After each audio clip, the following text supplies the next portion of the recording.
his son and his son's business interests. The finance minister there, of course, saying that he didn't do anything inappropriate. But what he did apologize for was meeting the controversial Gupta family in their private home instead of meeting them in his office or perhaps in a public space. Well, to get a few words and analysis on this particular story, I'm now joined by Professor Fikeni. Thanks very much indeed for joining us on the line, Prof. The finance minister has apologized today, and I suppose everybody always welcomes an apology, but it doesn't help that it's come out on the same day that there's many news reports involving his son and threats of disclosures by opposition parties like the EFF. Indeed, I do think that it will cast the shadow on him because of the inconsistencies which were there, which may now spread to say what are other areas where you may have not disclosed issues which may potentially be of conflict of interest. And it is also damaging in the broad image of many political leaders who are holding office, in a sense that it looks like interactions with the Guptas were quite extensive and wider than we originally thought.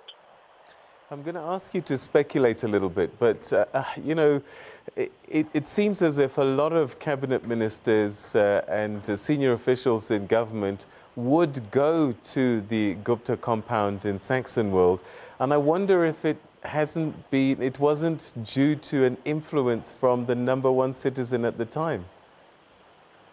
Even if it was direct or indirect, that they were able to invoke his name, that the Guptas had his son and his family closer, and that he never distanced himself from them, even at the time of the Air Force Base landing, sent a signal that he was approving of that, even if he did not necessarily intervene directly at times. And it is quite clear also that the Guptas use his name quite effectively. So combining the two, it stands to reason that indeed some of the ministers might have taken the cue from the president. Could some of these ministers have said no? I would imagine it's difficult when your boss says, I want you to meet these guys in Saxonwold, then you've got to go, right?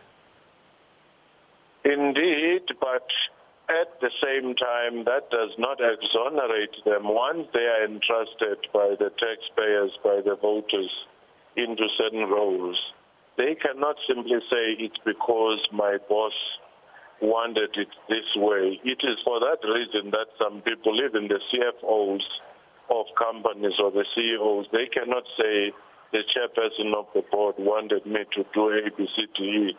Rather, you revert back to what are you trained for and what is ethical and what is good in terms of governance. So will we hear more revelations, more ministers that perhaps have to step forward? And might they be advised, they've been warned, it seems, by the Deputy Chief Justice that you should come forward of your own accord. We don't want to have to drag you here kicking and screaming. It looks as if it's being set up in that way. In fact, I do think that if a person of Nhlanhla Nene's stature, around whom national attention has been for so long, can come out and say, I was also influenced in one form or another by the Guptas, or I bowed to their pressure to come into their own private space, then you are more likely going to see other people coming in. But some may say, I also visited without necessarily having the influence. It is where now the investigators, especially the forensic investigations, should go behind these insinuations and prove the facts as to whether these interactions resulted in any undue benefit for the Guptas. All right, and then perhaps finally, he said he made a mistake and that he's only human. He said sorry, but is that enough? Is this a big of a mistake to have to resign? For now, I wouldn't necessarily say it warrants resignation.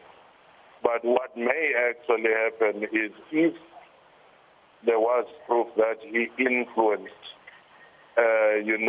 the board which he was chairing, or he facilitated the Guptas, at that particular point, if there is proof, then he would have to step down. For now, you might just find that 60% or more of ministers might have encountered the Guptas in one form or another and might even have gone to their private space.